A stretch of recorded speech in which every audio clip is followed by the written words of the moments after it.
Thảo có chỗ đó chứ nó có khủng à. Ồ, tôi là Thâu. Không cơ mà, tôi chỉ chỉnh tôi game thôi. Chà, có cái nó lo. Ôi, nếu chuyện giả chỉ tôi game có sao mà. Ơi, cái tôi nằm mơ hơn chứ nào. Mà thằng go. Thằng có? Ừ. Tao tên nó. Thì ba sức quá. Bác sức quá. Bác sức quá họ tên nó. Thì ba lia rồi mô. Bác lia. Ừ. Ôi, cụ chỉ bảo thế coi à. Ô, nhớ chuyện đâu mà chà. Chúa. Trời nhà nó. Em không tin Trên nữa. đĩa rồi mô. Trên nền tía? Ừ. Ồ, trên nền tía cũng nói đi à. Cho tôi luôn được, cũng chỉ được tên thôi chứ. Móc khải đèn thía.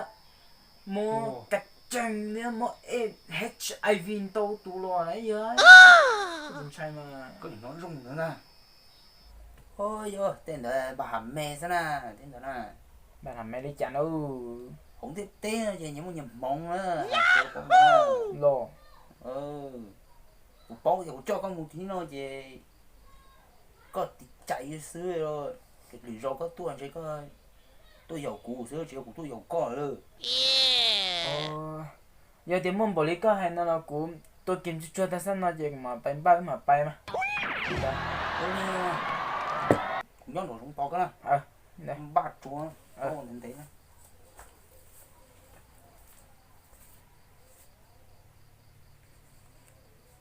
Hay chơi chẳng ta hư cài xưa. Gotta go fast, gotta go faster, faster, faster, faster, faster. Ok ạ. Nhưng sau này nó cứ giờ như khen nó cứ tụi tôi lo cứ này ạ.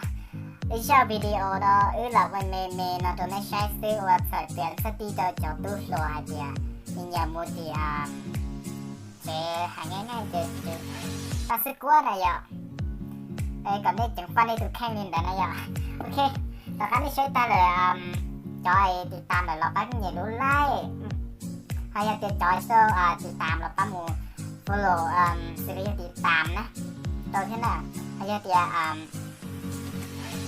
ต่อข้าก็อย่าติดตามถ้าเราก็ปั้นอย่ารู้ชื่อตัวที่ก่อนเนาะเบลล์ตัวที่กูจอถ้าได้วิดีโอก็จะปอนให้อ่ะไปย่อจอยตัวส่วนอย่างว่าแสดงเชื่อเราสิอ่ะเจ็บไปว่าจะตัวอะไรคือที่เราต้องอย่ารู้จีนตอนให้ได้อ่ะโอเคได้จะปัดติดตามที่ได้อ่ะชิ้นๆเดินเลยเด็กคลิปได้อ่ะโอเคไว้ชมตอนแรก